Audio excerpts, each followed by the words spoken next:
नमस्कार, मैं हूं राहुल सिन्हा। सत्ता के सभी न्यूज मित्रों का स्वागत है। सत्ता की शुरुआत में सत्ते पे सत्ता, यानी 7 खबरें और दिलचस्प जानकारियां। पहले नेतन्याहू के उस ऑपरेशन सिंदवार की खबर जिसकी तलाश में अब इजराइल दक्षिण गाजा पर अग्नि वर्षा कर रहा है।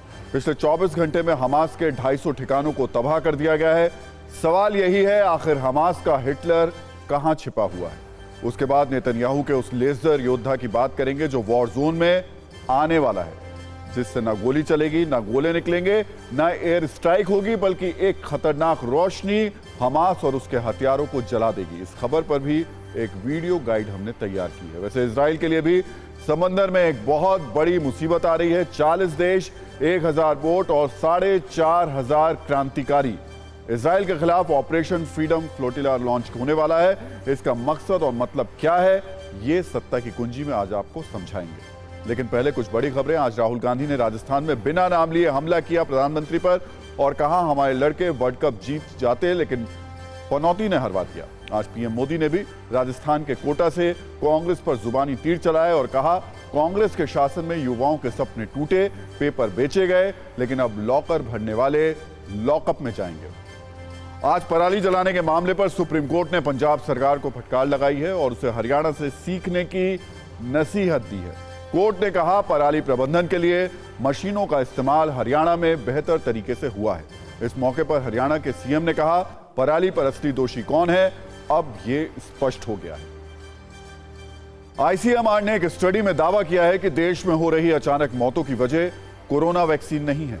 आईसीएमआर के मुताबिक फैमिली हिस्ट्री और लाइफ स्टाइल की वजह से अचानक मौतों में इजाफा हुआ है। इसके अलावा साइलेंट मौत के पीछे इंटेंस वर्कआउट भी जिम्मेदार है। और आज उत्तरकाशी की सुरंग से भी एक शुभ समाचार आया है। पहली बार टनल में फंसे 41 मजदूर कैमरे पर नजर आए। इन मजदूरों तक पाइप के जरिए खाना, पानी और ऑक्सीजन भेजा गया। पीएम मोदी ने भी कहा कि मजदूरों को निकालना सबसे बड़ी प्राथमिकता है। तो सत्ता की शुरुआत करते हैं और सबसे पहले इजराइल के उस नए ऑपरेशन की बात करते हैं जो अब दक्षिण गाजा को बहुत तेजी से जला रहा है।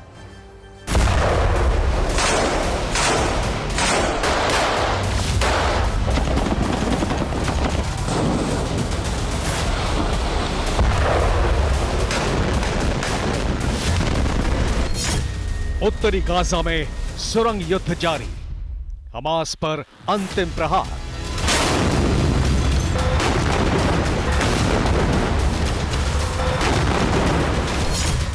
रॉकेट और मिसाइल का काल, इजराइल का लेजर योद्धा।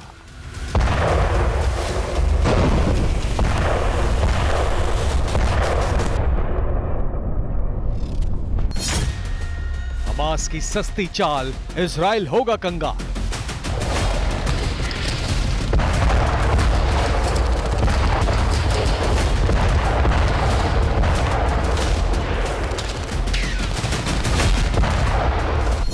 हमास के हिटलर की तलाश, आईडीएफ का ऑपरेशन सिंदवार।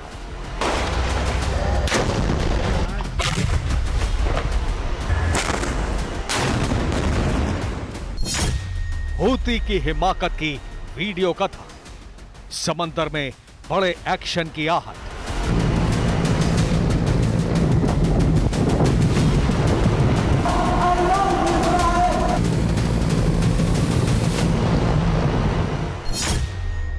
हिजबुल्लाह का इजराइल पर हमला, इजराइल बोला मिट्टी में मिला देंगे।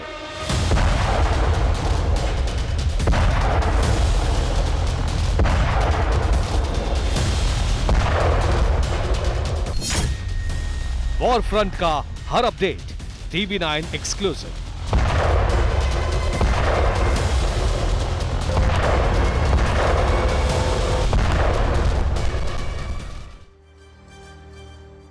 तो सत्ता में सबसे पहले बात करते हैं इजराइल हमास युद्ध की, जहां इजराइल का आसमानी और जमीनी प्रहार नॉन स्टॉप जारी है। 46 दिन होने के बावजूद युद्ध की आग किसी भी एंगल से शांत होती हुई नहीं दिखाई दे रही है। उल्टे हर दिन बारूद और विध्वंस की मात्रा लगातार बढ़ती जा रही है। पिछले 24 घंटे में इजराइल ने हमास के 250 ठिकानों को तबाह किया। कुछ तस्वीरों के आधार पर हमने एक विस्फोटक वीडियो कुंजी तैयार की है। जिससे आपको अंदाजा होगा आज की तारीख में भी वॉर जोन में कितनी तबाही हो रही है। ये गाजा में हमास के ठिकानों पर इजराइल के बम प्रहार की तस्वीरें हैं। दावा है इस हमले में हमास के कई ठिकानों को इजराइल ने मिट्टी में मिला दिया। हमास के एंटी टैंक रॉकेट सेल को बम से उड़ा दिया गया। हमास की सुरंग को भी इजराइल ने बम से उड़ा दिया। अब तक हमास के 16,000 ठिकाने खत्म हो चुके हैं, 7,000 हथियार तबाह हो चुके हैं और सबसे खास बात, विध्वंस का यह सिलसिला अभी भी जारी है।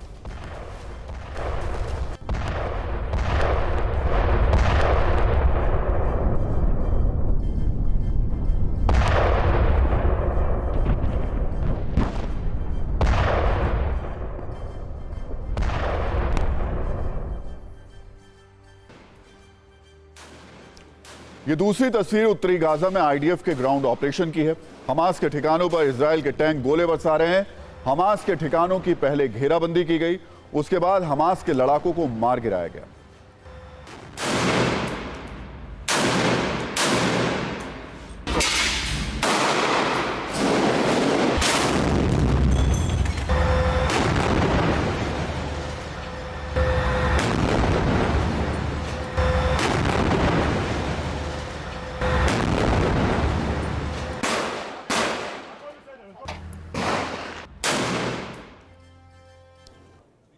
और तीसरी वीडियो कुंजी हमास की मस्जिद वाली साजिश को बेनकाब कर रही है। गाजा की मस्जिद में हमास की सुरंग की एंट्री पॉइंट है। इजराइल का दावा है कि मस्जिद के तहखाने में रॉकेट बनाने की लैब थी। मस्जिद के तहखाने में मोर्टार, आईडी और विस्फोटक सामान भी मिले हैं। गाजा के जायतून में मस्जिद में आईडीएफ की रेड डाली गई, जिसमें ये साजिश के सामान मिले। आपको बता दें, इस युद्ध में अब तक गाजा में 83 मस्जिदें तबाह हो चुकी हैं और 170 को भारी नुकसान हुआ है। इतनी तबाही के बाद भी कैसे माहौल और विस्फोटक हो रहा है, ये सिर्फ 200 सेकंड की धमाकेदार न्यूज रील में देखिए।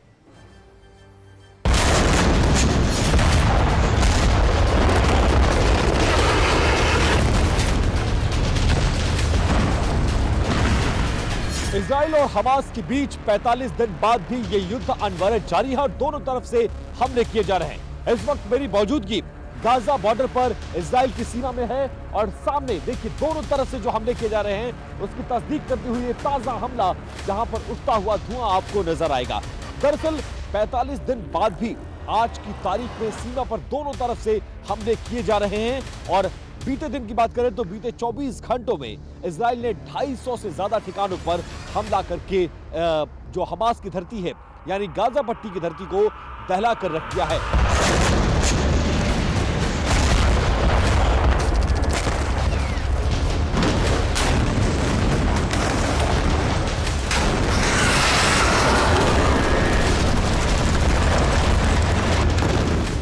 מרחב זייתון משמש מעבדה לייצור לחימה. לוחמים נכנסים למסגד, מבצעים סריקה, אחרי שבדקנו שאין מלכודים, נכנסים לתוך המסגד הזה, מוצאים פיר, ביחד עם לוחמי יהלום, מוצאים פיר, בנוסף לפיר הזה.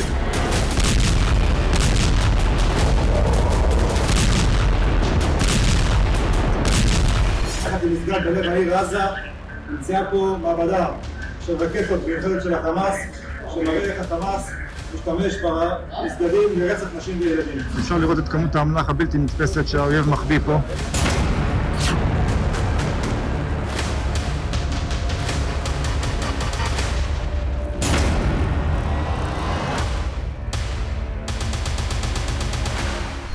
בחדר הזה ניתן לי ממש לראות המון חלקים של ייצור אמל"ח, יש פה פצמ"רים, רש"קים תרמוברים, RPG.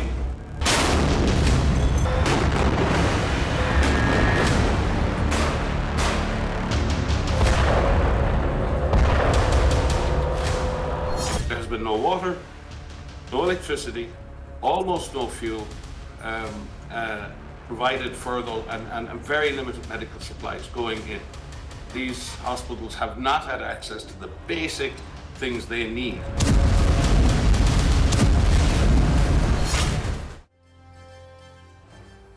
तो युद्ध की बारूदी गदर वाली कहानी सिर्फ हमास वाले फ्रंट पर नहीं है। हिजबुल्लाह भी इजराइल को बड़ी चुनौती दे रहा है। हिजबुल्लाह ने अपनी चुनौती को एक वीडियो के जरिए दिखाया है। ड्रोन से इजराइल पर हमले का वीडियो जारी किया है। कल हमने आपको दिखाया था कि कैसे हिजबुल्लाह चीफ नसरल्लाह ने कहा था कि मैं आ रहा हूं। आज हिजबुल्लाह के ड्रोन अटैक का वीडियो आ गया। इस हमले में इजराइल का ब्रानित सैन्य बेस तबाह हो गया। हालांकि इस तस्वीर को जब आप देखेंगे तो आपको पता चलेगा कि किस तरीके से हिजबुल्लाह लगातार इजराइल पर हमले कर रहा है।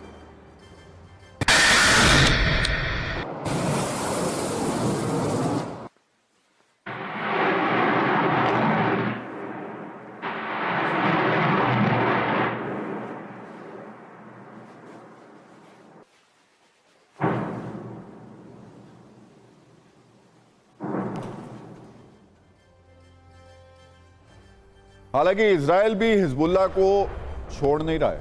हिजबुल्लाह के ठिकानों पर इजराइल की ओर से एयर स्ट्राइक की गई। आईडीएफ ने हिजबुल्लाह के कमांड सेंटर को उड़ा दिया है। हिजबुल्लाह के मिलिट्री हेडक्वार्टर पर भी बम गिराए गए।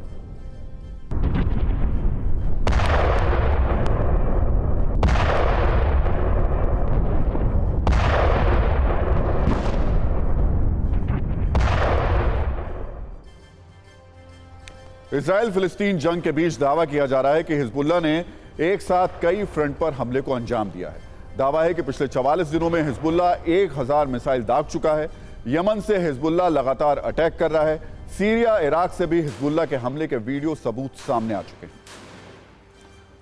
और सत्ता में अब बात करते हैं इजराइल के ऐसे दुश्मन की जो क्रूर है, खतरनाक है, इतना शातिर है कि पिछले 46 दिनों से इजराइल की वायुसेना, थल सेना, नौसेना सबको चकमा दे रहा है। हर जगह, हर इलाके में नेतन्याहू आर्मी की इसकी तलाश लगातार कर रही है, लेकिन अब तक ना तो उसका कोई सुराग मिला है, ना ही उसकी कोई सटीक लोकेशन की पुख्ता जानकारी मिली है। यह हमास का टॉप कमांडर है जिसका नाम है याह्या सिनवर। इजराइल हमास युद्ध के बीच इस नाम का जिक्र आपने कई बार सुना होगा। कई बार आईडीएफ के सैनिकों से इसके घिरने की खबर आई, लेकिन अब तक ये इजराइल के हाथ नहीं लगा है। जबकि इसके पकड़ना इसको इजराइल का सबसे बड़ा मकसद है, क्योंकि ये 7 अक्टूबर वाले हमले का मास्टरमाइंड है। फिलहाल सिनवार को लेकर 2 दावे किए जा रहे हैं। दावा नंबर 1 यह है कि सिनवार उत्तरी गाजा में बंकर में छिपा हो सकता है और यह बंकर के अंदर से ही इजराइल पर अटैक की रणनीति बना रहा है। दूसरा दावा है कि सिनवार उत्तरी गाजा में इजराइल के आक्रामक रुख से डरकर दक्षिण गाजा में फरार हो चुका है, वहीं से हमास को ऑपरेट कर रहा है। सवाल है कि सिनवर का सच है क्या? क्या हमास के 1000 से भी ज्यादा टॉप कमांडर्स को मार चुकी इजराइल की सेना सिनवार के सामने कुछ नहीं कर पा रही है? क्या दुनिया की टॉप खुफिया एजेंसियों में शुमार मोसाद सिनवार की चाल के आगे पानी पानी हो चुकी है? आपको बता दें, सिनवार को हमास का हिटलर भी कहा जा रहा है। पिछले सप्ताह इजराइल के प्रधानमंत्री बेंजामिन नेतन्याहू ने सिनवार पर तंज कसते हुए कहा था कि वो जर्मनी के तानाशाह हिटलर की तरह है। आपको कुछ पॉइंट्स में बताते हैं कि सिनवार की तुलना हिटलर से क्यों की जा रही है। इजराइल के प्रधानमंत्री नेतन्याहू ने दावा किया है कि सिनवार हमास का मिनी हिटलर है। वो अपने आखिरी वक्त में सिनवार हिटलर की तरह ही बंकर में छिपा हुआ है। एक दावा यह भी है कि सिनवार हिटलर से प्रभावित होकर उसी की तरह बेहद क्रूर हो चुका है और अमानवीय युद्ध पर उतर आया है। सिनवार अपने देश की परवाह नहीं कर रहा, बंकर में बैठकर हिटलर की तरह व्यवहार कर रहा है, सनक भरे आदेश जारी कर रहा है। इजराइल के रक्षा मंत्री गैलेंट ने बताया कि सिनवार नया बिन लादेन है। इसके लिए यह उदाहरण दिया गया कि जिस तरह ओसामा बिन लादेन ने अमेरिका को बर्बाद करने के लिए साजिश रची, 9/11 वाली साजिश को अंजाम दिया, उसी तरह सिनवार ने इजराइल को टारगेट बनाया है। सिर्फ इतना ही नहीं, सिनवार की बेरहमी को देखते हुए इसे खान यूनिस का कसाई भी कहा जाता है। बताया जा रहा है कि सिनवार ने अपने हाथों से इजराइल की मदद करने वाले हजारों फिलिस्तीनियों को मार डाला है, इसलिए इसे खान यूनिस का कसाई कहा जा रहा है। दावा है कि दक्षिण गाजा के खान यूनिस में ही सिनवार पला और बड़ा है।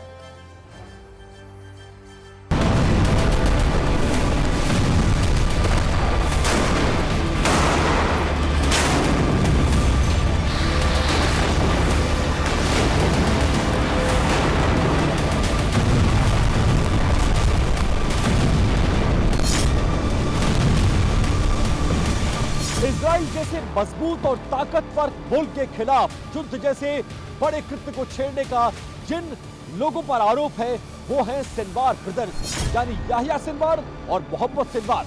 इस युद्ध के छिड़ने के बाद से दोनों भाई जिन्होंने इजराइल के खिलाफ इस युद्ध को छेड़े जाने का ऐलान किया, उनका कोई अता पता फिलहाल आज की तारीख में नहीं है। हालांकि सिनवार ब्रदर्स कहां हैं, कैसे हैं, क्या घेरेबंदी हो गई है, क्या उनको मार दिया गया है, इसको लेकर इजराइल के पास कोई डाटा नहीं है। ये जरूर है कि इजराइल के प्रधानमंत्री हो या फिर इजराइल के रक्षा मंत्री 15 दिन से वो लगातार ये दावे करते आ रहे हैं कि सिनवार ब्रदर्स को उन्होंने घेर लिया है और कभी भी उनके मारे जाने का ऐलान किया जा सकता है। लेकिन इस स्टेटमेंट के आने के बाद से अब तक सिनवार ब्रदर्स का कोई ना तो स्टेटमेंट आया है, ना ही वो सामने आए हैं।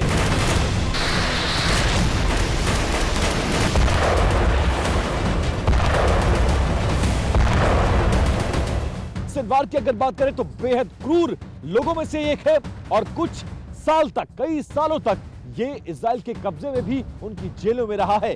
लेकिन हमास के लड़ाकों ने एक डील के तहत इसको छुड़वाया था और उसके बाद से लगभग एक दशक तक ये इजराइल के खिलाफ युद्ध का ऐलान करता रहा और तैयारी करता रहा। उसके बाद 7 अक्टूबर को इस युद्ध की शुरुआत हुई। 45 दिन बाद भी युद्ध जारी है और अभी भी इस युद्ध के सबसे बड़े चेहरे को ढूंढने को लेकर इजरायली फोर्स लगातार कोशिशें कर रही हैं।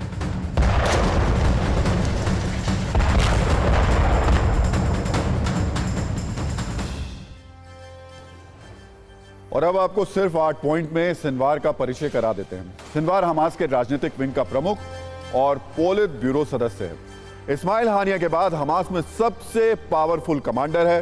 सिनवार 24 साल इजराइल की जेल में रह चुका है। इजरायली सैनिक से अदला बदली में इसकी रिहाई हुई थी। हमास के आंतरिक सुरक्षा बल अल मजीद की स्थापना सिनवार ने ही की थी। ऐसा दावा है कि इजराइल से समझौते की बात करने वाले को सिनवार मार देता है। ऐसी ही हरकतों को लेकर अमेरिका साल 2015 में इसे अंतर्राष्ट्रीय आतंकी घोषित कर चुका है। आईडीएफ के रिकॉर्ड में सिनवार को डेड मैन की संज्ञा दी गई।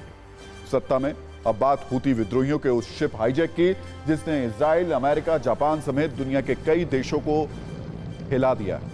आज हम आपको इसी हाईजैक का ऐसा वीडियो शूट दिखाने जा रहे हैं जो एकदम फिल्मी है। आपने आखिरी बार कब सुना था कि किसी शिप या प्लेन को न सिर्फ हाईजैक किया गया बल्कि उसका अलग अलग एंगल से वीडियो शूट भी हुआ। यह काम किया है हूती विद्रोहियों ने, जिन्होंने रविवार को तुर्की से भारत आ रहे गैलेक्सी लीडर नाम के एक शिप को अगवा कर लिया और इसके 24 घंटे बाद इसका 2 मिनट का वीडियो भी शेयर कर दिया।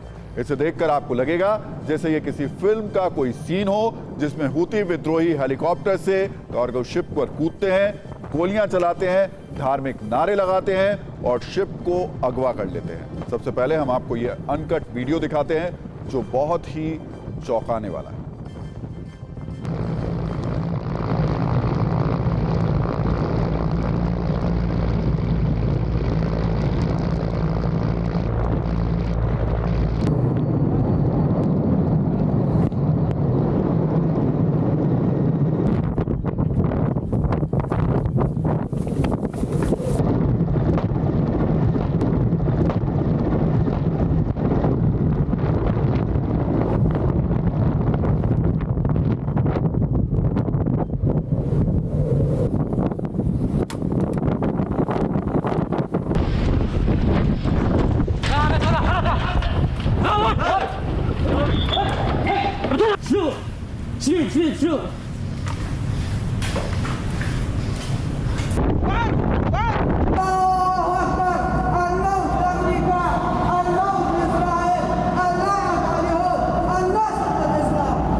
और सत्ता में अब हम आपको न्यूज का नंबर गेम दिखाते हैं और बताते हैं कि कैसे इस जंग ने इजराइल और उसके प्रधानमंत्री नेतन्याहू का पूरा बजट बिगाड़ दिया है, जिसे देखने के बाद इस्माइल हानिया और हमास के लड़ाके बहुत ही खुश हैं क्योंकि माना जा रहा है कि हमास इजराइल को एक ऐसे चक्रव्यूह में फंसा रहा है और सोच समझकर उसे इस जंग में उलझाता जा रहा है। हमास का प्लान है कि इस युद्ध को लंबा खींचे क्योंकि इससे इजराइल को बहुत बड़ा नुकसान होगा। सवाल यह भी कि इजराइल के कंगाल करने के लिए हमास एक बहुत बड़ी चाल चल रहा है और क्या हमास के साथ ये लड़ाई इजराइल को 13 गुना महंगी पड़ने वाली है और उसके मुल्क में इससे आर्थिक तबाही आएगी। इजराइल को अपनी मिसाइल, टैंक और बम गोले से तबाह तो कर रहा है लेकिन हर धमाके के साथ उसे भी आर्थिक मोर्चे पर उतना ही नुकसान हो रहा है। हमास अपने सस्ते हथियारों का इस्तेमाल करके इजराइल को बड़े बड़े झटके दे रहा है। 7 अक्टूबर को हमास ने इजराइल पर 5000 रॉकेट दागे थे। इनमें से कई रॉकेट इजराइल के आयरन डोम ने ध्वस्त कर दिए, लेकिन बड़ी संख्या में कुछ रॉकेट इजराइल के रिहायशी इलाकों में गिरे थे। उस एक कासिम रॉकेट की कीमत मौजूदा वक्त में करीब 3 लाख रुपए है। लेकिन आपको जानकर यह हैरानी होगी कि हमास के एक रॉकेट को गिराने के लिए इजराइल की ओर से जो इंटरसेप्ट मिसाइल चलाई गई, उसमें एक मिसाइल की कीमत 40 लाख रुपए है। मतलब हमास का इजराइल पर एक रॉकेट का अटैक 3 लाख रुपए का है, जबकि इजराइल को अपना बचाव 13 गुना महंगा पड़ रहा है। और अब यही हमास की एक बड़ी रणनीति भी बताई जा रही है। अब न्यूज के नंबर गेम में आपको यह दिखाते हैं कि कैसे इस जंग में इजराइल की जेब खाली होती जा रही है और संकट उसका लगातार बढ़ता जा रहा है। खुद इजराइल की ओर से यह दावा किया गया है कि इस जंग की वजह से उस पर अब तक 65,000 करोड़ रुपए का कर्ज चढ़ चुका है।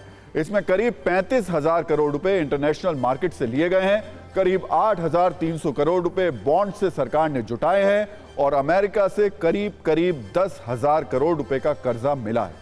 इसके अलावा भी करीब 10,000 करोड़ का कर्जा ऐसा है जिसके बारे में कोई जानकारी अब तक नहीं दी गई। इजराइल के वित्त मंत्रालय की ओर से यह भी जानकारी दी गई है कि हमास के साथ ये जंग लड़ने में इजराइल पर हर दिन करीब 2083 करोड़ रुपए का खर्च आ रहा है। आज युद्ध का 46वां दिन है और इस हिसाब से देखें तो इजराइल अब तक इस जंग पर करीब 96,000 करोड़ रुपए खर्च कर रहा है, मतलब कर चुका है। यानी हमास के साथ चल रहा ये युद्ध अब इजराइल को बहुत महंगा पड़ रहा है। सत्ता में अब बात उस युद्ध की जिसमें किसी को मारने की नहीं बल्कि जान बचाने की कोशिश हो रही है। इस युद्ध में हथियार हैं, सुरंग है और कई जानें पिछले कुछ दिनों से बंधक हैं। हर वक्त वो मौत से लड़ रहे हैं। उन्हें ये नहीं पता कि उनकी जान बच पाएगी या नहीं, लेकिन वो पूरी शिद्दत से इस युद्ध को जीतने की कोशिश में लगे हुए हैं। ये युद्ध अपने ही देश के उत्तरकाशी में लड़ा जा रहा है, जहां सुरंग के निर्माण में लगे 41 मजदूर पिछले 10 दिनों से फंसे हुए हैं और उन्हें बचाने के लिए हर संभव कोशिश हो रही है। और इसी कोशिश के बीच आज पहली बार वो तस्वीर दिखाई दी जिसका इंतजार पिछले 10 दिनों से हो रहा था। सुरंग में फंसे मजदूरों तक आज कैमरा पहुंचा। इसके बाद उनकी पहली तस्वीर सामने आई। राहत और खुशी की बात यह है कि सारे मजदूर सुरक्षित हैं। दरअसल पिछले कुछ दिनों से राहत और बचाव दल लगातार मजदूरों से संपर्क करने की कोशिश कर रहा था। कई बार नाकाम होने के बाद राहत दल कल शाम सुराखों के जरिए मजदूरों तक 6 इंच चौड़ी पाइप भेजने में कामयाब रहा। इसी पाइप से कैमरा भी भेजा गया और फिर मजदूरों की वो तस्वीर लोगों ने देखी जिसमें जीवन की उम्मीदें चमक रही हैं। सुरंग में भेजे गए पाइप से मजदूरों तक खाने का सामान भी भेजा गया। मजदूरों तक ऑक्सीजन, फूड पैकेट, 24 बोतलों में खिचड़ी भेजी गई, पीने का पानी भेजा गया, मोबाइल का चार्जर भेजने की भी कोशिश की गई। सुरंग में वाईफाई कनेक्शन लगाने की भी तैयारी है। 10वें दिन मजदूरों ने आज भरपेट खाना खाया। राहत दल के सदस्यों ने आज मजदूरों से बात भी की। मजदूरों ने बताया कि अभी तक वो सुरक्षित हैं। एक बार आप वो बातचीत सुनिए, फिर आपको बताते हैं कि मजदूर सुरंग में फंसे कैसे और उन्हें निकालने के लिए क्या क्या किया जा रहा है। सभी को एक एक करके कैमरे पे दिखाओ और कैमरे पे पता चल जाना चाहिए हम आपको यहाँ से देख रहे हैं। और उसे ऑन करके बात करो। आप ठीक हो? ठीक है कैमरा सारे लोग ठीक है तो कैमरे में अपने आप को दिखाएं, हाथ खड़ा करें, अच्छे से मुस्कुराएं। हम तुम्हारे पास जल्दी पहुंचेंगे, घबराए नहीं। अरे कैमरे को पास से धीरे धीरे बाहर निकाले और सभी को दिखाएं। एक एक करके गिनती करके और साइड होते रहो।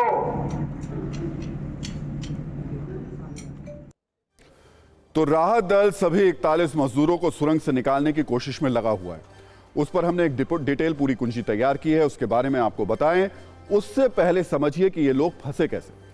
दरअसल सिलक्यारा यमुनोत्री नेशनल हाईवे पर सुरंग निर्माण का एक काम चल रहा था। 12 नवंबर को दिवाली के दिन सुबह 5:30 बजे अचानक सुरंग में भरभरा कर मलबा गिरने लगा। अचानक कई टन मलबा आने से सुरंग से निकलने का रास्ता पूरी तरीके से बंद हो गया। 60 मीटर की दूरी तक यह मलबा गिरा, जिसके अंदर काम कर रहे 41 मजदूर वहीं सुरंग में फंस गए। जैसे जैसे दिन बीतते जा रहे हैं, मजदूरों को निकालने की कोशिशें और भी तेज होती जा रही हैं। सुरंग से मजदूरों को निकालने के लिए दो तरफ से खुदाई की जा रही है। सुरंग के एंट्री पॉइंट से 200 मीटर की दूरी तक मलबा नहीं है। इसके बाद करीब 60 मीटर तक चट्टानों का मलबा है। इसके बाद यहां पर 41 मजदूर फंसे हुए हैं। जहां मजदूर हैं वहां 2 किलोमीटर लंबा स्ट्रेच है। इसके बाद 480 मीटर का रास्ता ब्लॉक है। इसके आगे कंस्ट्रक्शन का काम हो रहा है। जहां मजदूर फंसे हैं वहां पहाड़ के ऊपर से 88 मीटर नीचे ड्रिलिंग की जा रही है ताकि ऊपर से मजदूरों को निकाला जा सके। यानी अगर इसमें कामयाबी मिली तो जल्द ही मजदूर बाहर निकल आएंगे। हम एक एनिमेशन से आपको पूरी पिक्चर क्लियर करने की कोशिश करते हैं कि कहां मलबा है, कहां मजदूर हैं और कैसे उन्हें बचाने की कोशिशें की जा रही हैं। इस बीच सुरंग के बाहर मजदूरों के परिवार वालों को पहुंचना लगातार जारी है। हमारी टीम ने मजदूरों को निकालने में जुटे लोगों और राहत कर्मियों से बात की। वो भरोसा दे रहे हैं कि सभी को सुरक्षित निकाल लिया जाएगा। इस खबर पर हमने न्यूज मित्रों के लिए उम्मीदों को लेकर एक रील भी तैयार की है। ये उम्मीद भरी रील है, इसको आप देखिए और समझिए कि मजदूरों को निकालने के लिए किस तरीके की कोशिशें की जा रही हैं।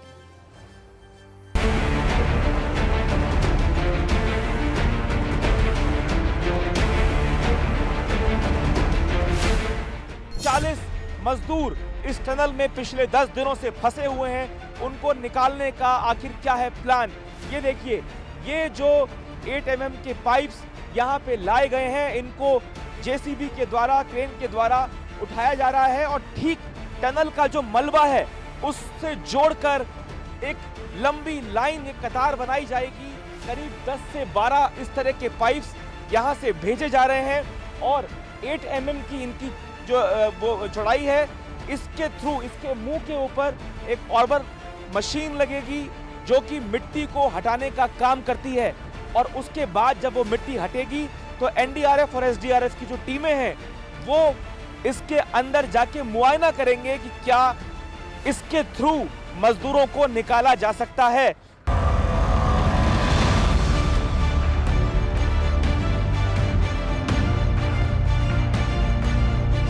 मैं अभी गया था बात करने के लिए, तो मैंने भाई से सबसे पहले पूछा कि भाई तुमने क्या खाया है आज? तो बोला कि भैया मैंने नारंगी खाया है। इसका मतलब ये लोग फल फ्रूट्स वगैरह जाने लगा है। पहले तो रूखा सूखा मिलता था।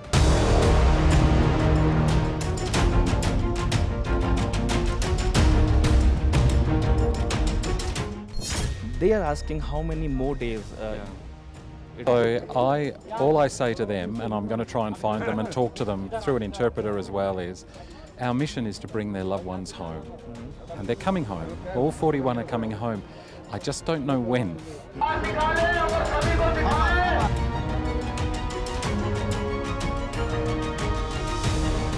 सबसे पहले तो ऑगर मशीन से जो काम चल रहा था उसी को आगे बढ़ाने का काम चल रहा है। दूसरा वर्टिकल जो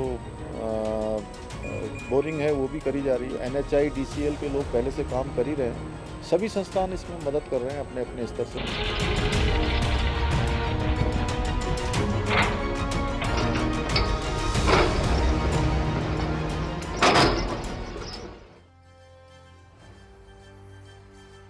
और अब बात राजनीतिक युद्ध की, जहां राजस्थान के रण में आज खूब जुबानी फायरिंग हुई और इस फायरिंग में पनौती शब्द ट्रेंड करता रहा। दरअसल पीएम मोदी और राहुल गांधी आज दोनों चुनाव प्रचार के लिए राजस्थान में थे। जहां पीएम मोदी ने अशोक गहलोत पर हमला किया और उनकी जादूगरी के छूमंतर होने की बात कही, वहीं राहुल गांधी ने वर्ल्ड कप के फाइनल में पीएम मोदी के जाने को मुद्दा बनाया। राहुल गांधी ने कहा कि अच्छा भला हमारे लड़के वर्ल्ड कप जीत जाते, लेकिन पनौती ने हरवा दिया। बीजेपी ने राहुल गांधी के बयान को अशोभनीय कहा है। कुल मिलाकर राजस्थान में 2 और दिन का चुनाव प्रचार बाकी है। हर राजनीतिक दल बढ़त बनाने की कोशिश कर रहा है। पीएम मोदी ने आज जयपुर में रोड शो भी किया। राहुल गांधी ने कई जगहों पर प्रचार किया, लेकिन आखिर दौर के इस चुनाव में अब दोनों तरफ से खूब तीखे हमले हो रहे हैं। इन हमलों पर हमने बयानों वाली एक रील तैयार की है, आप इसे देखिए, फिर आगे बात करते हैं।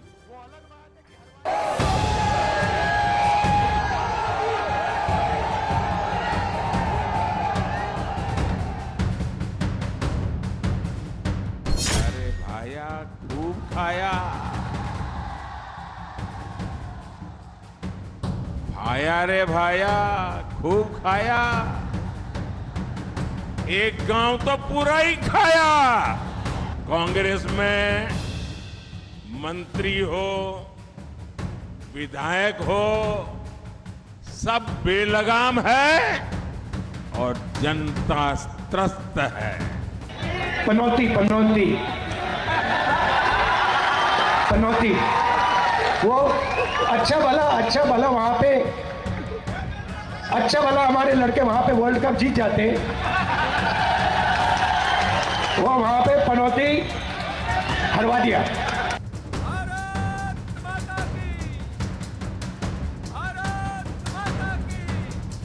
सुरमाओं की इस धरा को कांग्रेस ने दंगाइयों का खुला मैदान बना दिया। तुष्टीकरण की गुलाम कांग्रेस सरकार आतंक परस्तों से डरती है। नरेंद्र मोदी जी का काम आपके ध्यान को इधर उधर करने का है।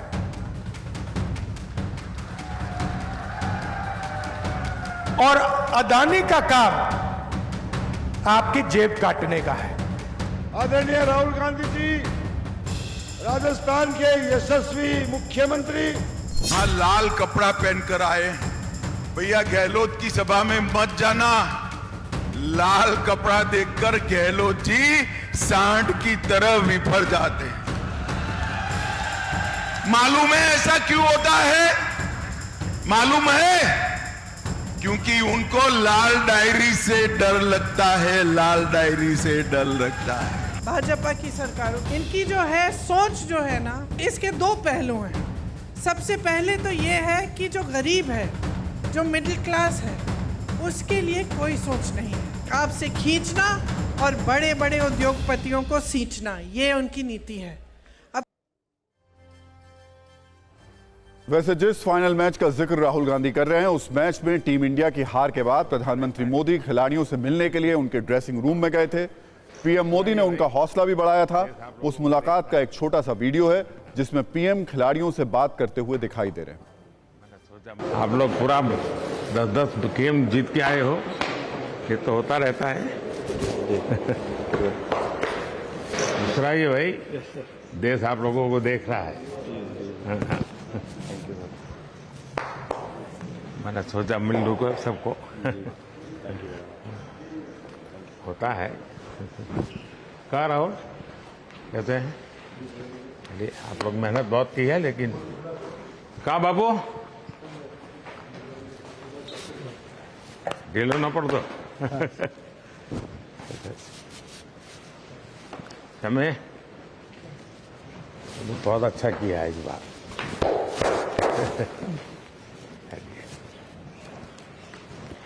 तू तो गुजराती बोलते हो इसने? थोड़ा कर दो घर से। सो आप लोग बहुत अच्छी मेहनत की है। और चलिए होता है। होता रहता है ऐसा। हाँ, और साथियों को एक दूसरे को जरा हौसला बुलंद करते चलिए। और जब आप लोग फ्री हो गए, कभी दिल्ली आएंगे तो बैठूंगा आप लोगों के साथ। मेरी तरफ से निमंत्रण है आप सबको। तो ये उस वक्त का वीडियो है जब टीम इंडिया अपने ड्रेसिंग रूम में मौजूद थी और कह सकते हैं कि हार का जो उस वक्त स्थिति थी उनके ऊपर काफी हावी थी। तब प्रधानमंत्री पहुंचे और हौसला बढ़ाते नजर आए। लेकिन इस सब के बीच में सत्ता में आज का टाइम खत्म हो गया। अपने सभी न्यूज मित्रों से हमारी न्यूज रिक्वेस्ट है कि वो सत्ता की न्यूज रील्स को ज्यादा से ज्यादा शेयर करें और अपने सुझाव हमें व्हाट्सएप जरूर करें।